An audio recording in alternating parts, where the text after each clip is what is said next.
Le groupe Connect, expert en recrutement intérimaire. Rejoignez les 35 agences du groupe Connect pour des opportunités de carrière partout en France. Le groupe Connect présente Sud Radio, Destin de femme, Judith Belair.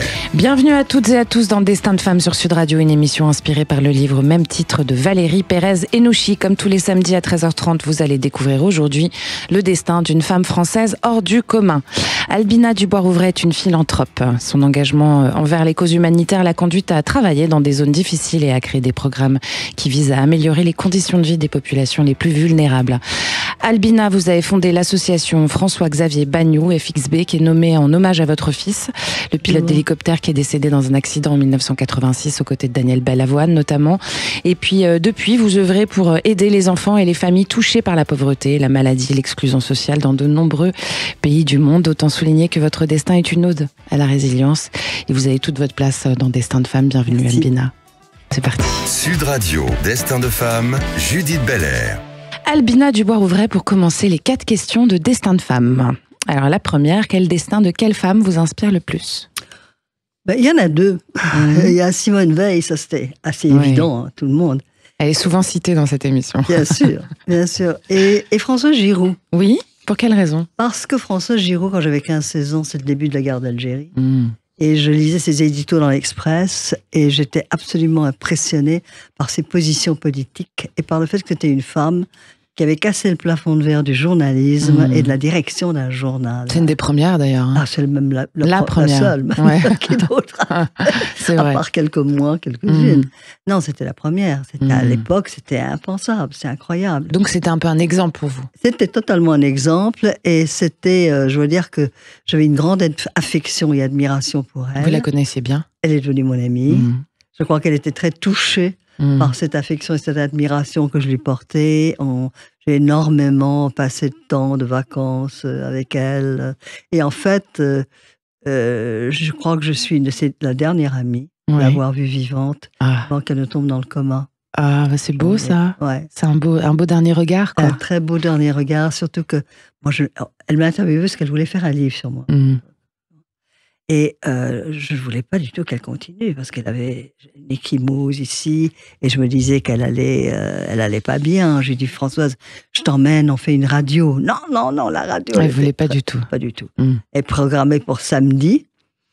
Et à un moment donné, j'ai dit, écoute, Françoise, on va aller faire du thé. Moi, j'ai très soif, on arrête. On a été faire du thé, et elle m'a raconté sa recette du foie gras. Incroyable. Et quand je suis partie, elle m'a dit, alors, je réécris tout ça, je te l'envoie, et on reprend rendez-vous pour la suite. Et 1 heure à peu près plus tard, elle est tombée dans le coma quand son médecin est arrivé ou son kiné. C'est fou ça. Hein, ouais, incroyable. Elle a ouvert la porte et paf, elle s'est écroulée. La vie est quand même... Elle me manque beaucoup. Bah, j'imagine. Ouais. Et puis cette surprise comme ça de la mort qui peut arriver à n'importe quel moment, c'est quand même... Alors, votre plus grand succès, Albina Dubois-Rouvray ? Eh bien, quand j'étais dans le cinéma, je dirais que c'est Force Sagan. Et dans l'humanitaire, dans ma vie d'humanitaire, c'est le modèle des villages FXB. On va en parler tout à l'heure. Parce que quand j'ai imaginé et mis en place ces villages FXB, j'ai fait une transgression immense qui était une révolution et qui a changé l'aide humanitaire.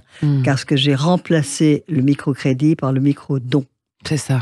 Donc les personnes qui étaient dans l'extrême pauvreté, elles ont fait un pas rapide de plus pour arriver, comme disaient un de nos membres du conseil, au rez-de-chaussée. Et là, elles pouvaient rentrer dans le microcrédit. Moi, j'admire beaucoup ce qu'a fait Mohamed Younous, mais il n'a pas travaillé à l'époque avec des populations dont les finances étaient impactées par cette épidémie du sida, tandis que là où je me trouvais, en Ouganda, c'était l'horreur de l'extrême pauvreté, avec toute une génération qui était morte, les parents, et les grands-parents qui s'occupaient des enfants comme ils pouvaient. C'était pas culturellement leur truc à faire. Alors, les villages FXB, par exemple, ça encourage aussi l'entrepreneuriat local. Hein, je le dis pour les auditeurs, il y a 100 familles qui se vont offrir un capital de départ pour développer des micro-entreprises, ainsi qu'un accès aux soins de santé et à l'éducation pendant 3 ans. C'est-à-dire que j'ai entouré cette transgression donner au lieu de prêter pour qu'ils aient une entreprise, du paradigme des liens inextricables entre la santé et les droits du docteur Jonathan Mann. Et qui s'est aperçu que l'un ne pouvait pas aller sans l'autre. En effet, si vous donnez accès à la nourriture, si vous donnez accès à l'information, le sida était le plus bel exemple, vous pouvez faire des programmes de santé publique qui fonctionnent et qui sont durables. Oui. Donc j'ai entouré cette petite entreprise donnée, donc j'aime ajouter, en fond, un lien économique au paradigme de Jonathan. Oui. Et c'est pour ça que ça marche. Bah, évidemment. Et donc, d'un paradigme de santé publique, c'est devenu un paradigme de développement. Alors, par exemple, pour vous parler de l'Ouganda, hein, le premier village, il a été ouvert en 1991. Et entre 1991 et 2016, il y a 165 de ces programmes qui ont été mis en place. Ça a bénéficié à 82 000 personnes. C'est incroyable. Je crois que depuis, ça a bénéficié même à plus. À plus, ouais, parce qu'on est en 2024, là. Ouais. Et ça, c'est vraiment c'est très plaisant. Bravo. Votre plus grande déception? Eh bien, justement, à propos du village FXB, comme je pensais que dans le monde humanitaire, les gens étaient loyaux, solidaires, etc., nous étions une toute petite organisation à l'époque, et moi, j'ai partagé notre méthode et nos réussites avec des gens qui siégeaient sur les boards de grandes organisations et qui étaient soit des amis, soit qui siégeaient même sur notre propre board. Ouais. Et qu'est-ce qui s'est passé? Se sont empressés de répliquer cela en s'attribuant le mérite de l'avoir imaginé, inventé, alors que c'était FXB, et qui à ce jour ne veulent pas le reconnaître. Et ça, c'est vrai que c'est une grande déception, parce qu'on n'est jamais mieux trahi par les siens. Parce que vous croyez en l'humain, quoi. Oui, et je croyais en l'humanitaire aussi, que c'était quand même un autre monde que la politique ou les affaires, ou même le show business. Mais finalement, non. Non, pas du tout. D'accord. Je dirais même que c'est presque pire. Ah oui? Ah oui. C'est-à-dire que les gens tirent la couverture à eux, quoi. Oh, vous pouvez pas savoir combien. Et c'est toujours une question de fric aussi. Alors, ces grandes organisations, évidemment, se sont attribuées le mérite de ça, et elles ont été dans la lumière avec le crédit et les fonds, sans nous inclure. Alors que je trouve que même, logiquement, ils auraient dû nous inclure parce qu'ils auraient gagné du temps, ils auraient eu le know-how direct, et nous, on était que trop contents de participer avec eux. Donc, c'est vrai que c'est une grande déception humaine. Oui, bien sûr. C'est vrai qu'on s'attend à mieux de la part d'humanitaire, effectivement. Absolument. Alors, votre plus grande joie, Albina Dubois-Rouvray? Ça, évidemment, c'est la naissance de mon fils François Xavier. Mais en dehors de ça, je dirais, c'est ce que vous venez de citer, c'est-à-dire toutes ces familles, c'est des dizaines de milliers de familles qui ont été sorties de l'extrême pauvreté et qui ont élevé non seulement leurs enfants qui étaient à cause du sida dans le même état de destitution immense, mais aussi les orphelins du sida et de la guerre, parce qu'il y a eu beaucoup de guerres en Ouganda. Et donc ça, c'est une grande satisfaction de savoir qu'ils ont pu donner, grâce à cette méthode, grâce à ce lien supplémentaire économique, non seulement une vie digne à leurs enfants, en leur faisant accéder à la nourriture, à l'école, à la santé, à l'hygiène, à une maison, mais en plus, qu'ils leur ont donné un futur, un avenir avec une entreprise. Ça, c'est vrai, c'est une grande joie. Vous le dites avec le sourire. Hein. Oui, ça me fait très plaisir. Albina Dubois-Rouvray, je l'ai dit tout à l'heure, donc vous avez créé cette association, ONG FXB. C'était en 1989, après le décès de votre fils François-Xavier Bagnoud. Et une fois n'est pas coutume, je vais vous dire ce que j'en pense. Je suis impressionnée, moi, par la force de la résilience qui vous habite et qui vous fait œuvrer finalement pour les enfants des autres, puisque le vôtre n'est plus là. Hein, c'est ça. Oui, ça, pour les enfants en général, parce que François était notre enfant, et donc les enfants, et il faisait du sauvetage. Donc nous avons essayé avec son père et les autres qui nous ont rejoints dans l'association, de continuer ce sauvetage au sens large du terme, et de sauver les enfants les plus vulnérables. Et puis aussi, ça continue à faire vivre son esprit, quoi. Tout à fait. Ouais. Moi, je veux dire, c'est fou, je vois des gens qui ont perdu leurs enfants et qui n'en parlent plus jamais. Mais nous, au contraire, ça fait 35 ans que François est toujours avec nous. Vous le faites vivre. Alors, je sais pas, je dis pas ça par hasard aussi, parce qu'il y a aussi une autre chose que vous avez faite, Albina Dubois-Rouvray, je le dis pour les auditeurs, c'est l'information, c'est quand même que vous avez cédé la majorité de votre fortune. Oui, les 3/4 de ce que je possédais à l'époque, mais ça me paraissait normal. Moi, je veux dire, mon père est mort 5 ans avant mon fils. Moi, j'ai jamais compté sur quoi que ce soit, et ça me paraissait normal, et François-Xavier aussi, puisqu'il était encore vivant, que nous fassions quelque chose pour les autres, que nous rendions ce que nous avait été donné. et que nous partagions surtout. Moi, j'ai toujours été, quand j'étais militante, quand j'étais très jeune, la guerre d'Algérie et tous mes mouvements gauchistes dans lesquels je me suis impliquée, le partage était quelque chose pour moi de très important. Donc, c'est très joli d'avoir le goût du partage quand vous n'avez rien, et tout à coup, il vous tombe du ciel plein de trucs. C'est le moment de partager. Vous n'étiez pas obligé d'en donner autant, quand même, si? Bon, si, parce que je trouvais qu'on n'avait pas besoin de plus que du... Alors, j'ai beaucoup travaillé avec mon quart après, parce que j'ai gardé pour moi, pour nous, enfin non, pas pour nous, puisque François était plus là. J'ai tout géré très bien comme une bonne gardienne de musée et de finances pour mon fils, en me disant surtout, si jamais je passe sous un autobus, le pauvre, il ne faut pas qu'il reste avec toutes les dettes que mon père avait, les montages compliqués, les trucs... Et moi, j'ai gardé pour moi les hôtels de mon père, qui à l'époque ne marchaient pas du tout, ils étaient dans le rouge. Sauf un. Ouais. Alors j'ai énormément travaillé, sans rien connaître à l'hôtellerie. Et vous les avez sauvés? J'apprends vite. C'est quoi ces hôtels? C'est à Genève, en Suisse. Il y avait le plus vieil hôtel d'Europe, qui était les Trois Rois, où d'ailleurs a été signé l'État d'Israël par Herzl en je ne sais plus quelle année. Ça date, je ne vais pas dire de bêtises. Ouais. Et Herzl, je crois que c'est les années 20. Je crois que c'est ça, exactement. Ouais. Je crois que c'est les années 20. Et puis, mon père était ravi d'avoir le plus grand 5 étoiles et le plus vieil hôtel d'Europe. Et le plus petit hôtel, qui était 5 étoiles, qui était à Genève. Et celui-là, je l'ai gardé. J'ai remonté les 4. Il y en a un qui faisait juste. Et j'en ai vendu 2. Pour vivre un peu mieux. Et donc, j'ai... En fait, vous avez créé de l'argent, vous avez créé votre propre argent, quoi, on peut le dire, Albina, c'était important, tout à fait. Ça. Mais même avant dans le cinéma, j'ai créé mon propre argent, mon propre salaire, etc. Et c'est très important, très important pour Alors les femmes. Quand on vient d'une famille qui a de l'argent, il faut savoir être indépendant économiquement et pas du tout dépendre de qui que ce soit. C'est l'esclavage, autrement. C'est un message pour nous tous, ça. Vous le savez, Sud Radio, c'est votre radio. On parle vrai ce soir avec, aujourd'hui plutôt, pas ce soir, on est en pleine journée. Destin de femme avec Albina Dubois-Rouvray, fondatrice de l'association FXB, qui œuvre pour un monde meilleur. Tout simplement, vous restez avec nous. Le groupe Connect, expert en recrutement intérimaire. Rejoignez les 35 agences du groupe Connect pour des opportunités de carrière partout en France. Le groupe Connect présente Sud Radio, Destin de femme, Judith Belair.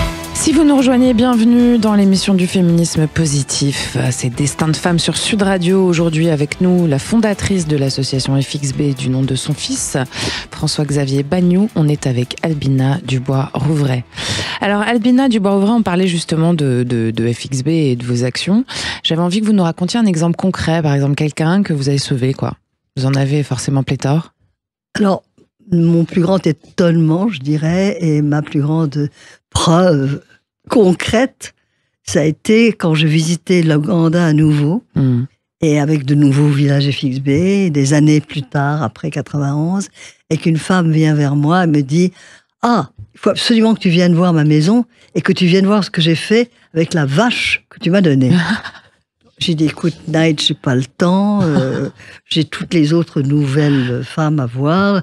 Toi, tu habites très très loin, je crois pas que je pourrais, le crépuscule arrive. Elle a insisté. Elle a bien fait d'insister. Car je suis allée et j'ai vu que cette femme, qui devait avoir été dans le village FXB il y a à peu près, je sais pas, c'était peut-être 12 ans, à peu près 10-12 ans, elle avait d'une vache un petit troupeau de 4, elle avait des chèvres, elle avait 4 morceaux de terrain où elle cultivait des fruits de la passion, un peu de café, je ne sais plus quoi d'autre encore. Elle avait un autre terrain plus loin, elle m'a montré, elle m'a dit, j'ai construit une maison pour mon fils aîné. Bravo. Incroyable. Incroyable. Ça doit vraiment... Il n'y a pas plus agréable pour vous, j'imagine. C'est extraordinaire, c'est la preuve de la réussite et de la réussite durable, tant d'années après. Et alors surtout, c'est la valorisation de la femme, parce que c'est des femmes que vous rendez indépendantes. Ça, c'est important de le dire aussi. Voilà, exactement. Puisque vous dites qu'on doit être indépendant. Il y a eu quelques hommes qui étaient en charge d'orphelins et à qui on a donné une entreprise. Mais c'était surtout des femmes, et c'est toujours surtout des femmes. Parce que moi, je suis tellement heureuse de voir que nos villages FXB continuent dans différents pays aussi, pas seulement dans les vieux pays, et que c'est le courage des femmes, c'est elles aussi, leur esprit de résilience et leur confiance qu'elles nous ont fait, parce que c'était pas la tradition habituelle, justement, de prêter de l'argent que les femmes devaient rendre. Et là, je voyais bien qu'elles ne donner, pouvaient donc, pas rendre, oui. et que c'était beaucoup plus rapide en 3 ans d'arriver à les faire arriver à être des petits entrepreneurs de l'économie locale. Et en fait, finalement, n'importe qui peut donner à FXB, faire un micro-don et avoir un CERFA, c'est-à-dire avoir une remise d'impôt, par exemple. C'est intéressant à dire aux auditeurs. Absolument. Voilà. Même si on donne 10 €, quoi. Hein, bien entendu, bien sûr. Donc ça, c'est important. Nous sommes une organisation qui est inscrite, etc. Alors, vous avez aussi fait avec FXB le premier centre de soins palliatifs à domicile. Oui. Ça, c'était important d'en parler parce qu'on est en plein dans le projet de loi sur l'aide à mourir qui a été présenté. Et moi, je vous remercie beaucoup, avril, Judy, d'en parler parce que ça me fait mal au cœur de voir que très souvent, ils sont en train de débattre pour réinventer les roues. Alors, qui existe déjà. Ouais. C'est coûteux. Moi, j'ai fait que ça en 91, 12 en Suisse. Ouais. J'ai répliqué en 94 en France. Oui, ça s'appelait, c'était à Sion. Et alors, ce qu'on voit, c'est que vous étiez quand même très en avance sur votre temps, parce que finalement, on en parle maintenant, en ce moment, oui, de la fin de vie. Je suis toujours trop en avance sur mon temps. Mais pas trop, tant mieux, vous avez ouvert la route, vous avez montré que c'est possible. Oui, j'ai montré que c'était possible, mais j'aimerais bien que les gens aussi, là encore, pourquoi est-ce qu'ils ne prennent pas... Vous savez, à un moment donné, quand le ministre de la Santé a changé, c'était Bernard Kouchner avant, et que j'ai un peu piégé pour qu'il comprenne ce qu'on faisait en l'emmenant déjeuner dans notre bureau. Il a vu les infirmières et les médecins, il a compris. Il nous a donné l'agrément qu'on n'avait pas, et il nous a donné les subsides. Eh bien, quand il a été viré, quand le gouvernement a changé, la dame de l'AP est venue me voir en disant « Vous devez réintégrer une de mes HAD parce que vous êtes la plus petite et vous ne me faites pas faire d'économie d'échelle. » Alors, Madame Patrice, je ne comprends pas. Économie d'échelle, une journée chez nous, ça coûte tant, et une journée prise en charge par l'AP, ça coûte beaucoup plus. Non, vous devez rejoindre. Alors, nous avons rejoint et nous devions former toutes les équipes d'HAD de France et de Navarre. Bon, ça, c'était très bien. Elles n'ont pas toutes été formées. Quelques-unes ont été formées, mais certainement pas toutes. Et on le voit maintenant, puisqu'il y a tellement d'endroits où il y a la difficulté, une ignorance totale des soins palliatifs à domicile et une incapacité de les mettre en place. Et alors sur cette loi qui est discutée en ce moment, comme on dit, qui vient l'euthanasie. Voilà, sur l'aide à mourir, ils appellent ça comme ça. Oui, ils ont raison. Qu'est-ce que vous en pensez, vous? C'est nécessaire? Oui, mais c'est nécessaire. Mais encore une fois, faire des lois, légiférer, vous coulez des trucs dans le bronze, donc vous les limitez. C'est pas si simple. Chaque cas est un cas particulier. Il y a des cas où vous devez aider les gens jusqu'au bout de la vie, et que c'est possible sans douleur, avec les médicaments qui existent aujourd'hui, avec l'aide psychologique, avec tout ça. Et puis il y a d'autres cas. Bien, finalement, c'est bien d'avoir le choix aussi. Bien sûr. Ce qu'on n'a pas pour l'instant en France. Mais non, on n'a pas le choix. Quand vous faites une loi, vous n'avez plus le choix. C'est couler dans du bronze. Et c'est très limitant. Et je pense que cette aide à mourir est indispensable. Mais encore, bien sûr que si vous faites une loi, il y a des pièges avec. Bon. Mais je pense que c'est aux médecins et c'est une concertation entre le médecin, les familles, comme nous faisions d'ailleurs, et les infirmières, qui sont les premières à être dans le champ, pour arriver à déterminer à quel moment c'est de l'acharnement thérapeutique dont une personne d'ailleurs ne voudrait pas si elle pouvait avoir sa voix, et que c'est humain de pouvoir simplement l'aider effectivement à mourir, l'aider plus rapidement à partir. Quand il y a une souffrance, c'est insupportable, c'est pas possible de laisser les gens mourir dans la souffrance. Albina Dubois-Ouvray, vous avez écrit un livre autobiographique qui s'appelle « Courage de vivre, se rebeller, perdre l'essentiel, tout donner ». C'est sorti chez Flammarion, je crois que c'était il n'y a pas très longtemps, il y a 2 ans. Il y a 22, en mars 22, 2 ans. Et alors, vous nous racontez votre drôle de vie, c'est vous qui le dites. Alors, vous êtes la fille unique du comte Guy de Jacquelot de Bois-Rouvray, issu, lui, de la vieille tradition bretonne, et aussi auvergnate. Exactement, avec un long à tiroir. Voilà. Et votre maman, c'était Luz Mila Patino Rodriguez, qui, elle, venait d'une espèce de bourgeoisie, une nouvelle riche, quoi. Ma mère était la fille d'un nouveau riche, qui était un orphelin bâtard, on n'a jamais su qui était son père, qui était d'origine cholo quechua, c'est-à-dire un métis local, et qui... Il a fait fortune, quoi. Qui a fait fortune par son intelligence, le manque de loi, justement, qui bétonne et qui vous empêche d'avancer. Et c'était le Far West, les Andes, à cette époque-là. Et sa chance, il a eu énormément de chance. Et il a su la saisir. Et alors vous avez toujours revendiqué ce métissage quand même. Mais bien sûr, parce que d'autant plus que c'était l'omerta dans ma famille. C'est ça. Et ma mère en a énormément souffert. Parce que c'était une petite indienne charmante, futile, infantile, qui aimait danser, chanter. Et elle était dans un carcan d'aristocratie française qui lui ne convenait pas du tout. C'était comme d'être dans un corset mal ajusté. Et elle a souffert énormément. Alors, comme elle était très agressive avec moi, je n'ai jamais pris son parti. Comme vous avez dit que j'étais résiliente, moi, ma façon, on me déteste, je rends les coups. Alors, on se détestait.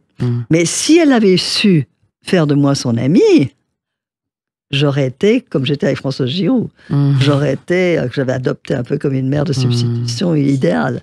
Et j'aurais été sa plus grande défenseuse. Parce que c'était une victime. C'était une victime d'être dans ce rôle imposé. Mais ça l'a rendue odieuse au lieu de la rendre aimante, quoi. C'est ça que vous dites. Exactement. Et odieuse, jalouse. Pas facile de se construire comme mère après une mère pareille, hein? Aussi. Non, c'est ça qui était. C'était ma grand-mère, la mère de ma mère, qui était une indienne beige, ridée, charmante, grosse, adorable, maternelle. Je pense que c'est à travers elle que j'ai appris la maternité. De la maternité. Il ne nous reste plus beaucoup de temps ensemble. J'aurais bien continué cet échange longtemps, Albina Dubois. Moi aussi, Judith, merci. Cette expérience personnelle, ces racines diverses, forcément, ça a enrichi votre perspective sur les problèmes, les questions de pauvreté, d'inégalité. Oui, absolument. C'est aussi ça qui vous a donné envie d'aider les gens. Hein? Ça m'a beaucoup aidé. Et il y a beaucoup de femmes âgées en Asie, surtout, et en Afrique parfois, qui ont le faciès de ma grand-mère. Et j'ai l'impression d'être en famille, de les connaître. Et c'est vrai que ça me donne pour moi la capacité de comprendre et de ressentir, bien que je suis là en visiteuse, puisque je repars dans un pays privilégié et confortable. Mais ça me permet, pendant le temps que je suis là, de comprendre complètement ce qu'elles vivent, ce qu'elles ressentent. Et puis c'est quelque chose que vous rendez à votre mère aussi, je crois, un peu, Albina Dubois. Ça, je crois pas. Non, vous croyez pas? Ma mère, non. Pas ma grand-mère. À votre grand-mère. Bon, on a compris. Maman, c'était pas simple. Hein. Non, pauvre maman, c'était vraiment pas ça. Mais c'est une femme que je plains énormément, énormément. Et je plains toutes les femmes qui sont jetées dans une culture qu'elles ne connaissent pas, qui n'ont pas les codes. Et qui sont obligées de toujours avoir l'air d'être dans la dignité et de savoir. C'est horrible. Et qui ne peuvent pas être elles-mêmes, parce que c'est révélateur. C'est le propre de beaucoup de femmes, hélas, encore autour du monde, Albina. Entendu. C'est bien pour ça qu'on fait cette émission aussi, pour leur donner la parole. En quelques secondes, si vous aviez un souhait, Albina Dubois-Rouvray. J'ai le souhait de la paix, Judith, qui est un souhait utopique. Que je pense que mon opinion sur l'humanité a beaucoup dégringolé. Oui. Particulièrement depuis quelques mois oui, depuis toutes les guerres entre la guerre de l'Ukraine, la Russie, ce qui se passe au Moyen-Orient. Les haines, je trouve ça non seulement atroce, mais je pense que nous sommes arrivés à une telle capacité d'intelligence technologique, c'est impensable qu'on garde encore en soi des haines aussi meurtrières des deux côtés, chaque fois. Bon, alors vraiment, je souhaite la paix. Voilà, la paix, le mot de la fin avec Albina Dubois-Rouvray, ça rime en prime. On adore. Merci d'être venu dans Destin de Femme. Merci à vous. Revenez quand vous voulez, vous êtes chez vous. Alors, pour ceux qui ont envie de le lire, le livre autobiographique Courage de vivre, se rebeller par l'essentiel et tout donner, qui est sorti chez Flammarion en 2022, il est tout à fait disponible dans le commerce, le livre d'Albina Dubois-Rouvray. Puis alors, toutes les infos sur l'association François-Xavier Bagnoud, FXB, c'est à retrouver tout bêtement sur fxb.org. Voilà, nous on a rendez-vous samedi prochain à 13h30 pour un nouveau Destin de Femme. Et puis demain, c'est excellent à 19h, comme tous les dimanches, le podcast Destin de Femme. Tous nos autres rendez-vous sont à retrouver sur sudradio.fr, le site de Sud Radio, donc la chaîne YouTube, les réseaux sociaux. Merci à Thomas Clini qui réalise pour vous, comme d'habitude. On l'aime bien, Thomas. Et puis bisous aux équipes de Sud Radio. Merci, à la semaine prochaine et à demain. Sud Radio, Destin de Femme, Judith Belair. Avec le groupe Connect, expert en recrutement intérimaire. Rejoignez les 35 agences du groupe Connect pour des opportunités de carrière partout en France.